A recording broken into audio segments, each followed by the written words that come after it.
When Joann Fabrics closed, it left a lot of Viking sewing machine users stranded because a lot of the Viking sewing centers were located inside of Joann. But fortunately, in my area, there is one sewing center that has some Viking sewing machines. However, they don't necessarily have the latest models.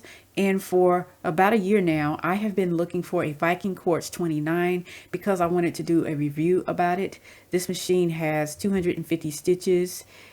It offers 180 built-in embroidery designs, 10 fonts, and access to My Sonnet, which is a app that's based on a subscription model.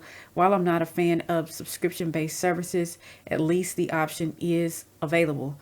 This machine has its largest embroidery hoop size as 6.5 by 4 roughly, or 170 millimeters by 100 millimeters.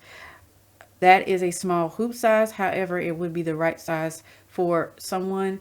Since my local store didn't have the Quartz 29, they steered me towards the Topaz 40. The Topaz 40 offers 150 built-in designs, one font, and has a 9 3/5 embroidery hoop by 6.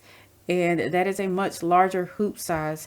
However, when I test drove the machine, to me it felt quite dated because there were no buttons on the machine. Instead, everything was on a flat surface. So I had to take my eyes away from what I was doing in order to be able to find the buttons. And I really didn't like that about the machine. And to me, that type of feature feels dated because now companies are starting to go back towards using physical buttons on their machines because of how much consumers didn't like it the other way around. Other than that, I found that the Topaz 40 sews relatively well and has a nice stitch on it. So that is just my 2 cents about that. And if you are in the market for a new sewing machine, I would highly suggest physically going to a store and trying it out first before making a purchase, because the machine that is right for me might not be the machine that is right for you, and you just have to really try to find what works best for you personally.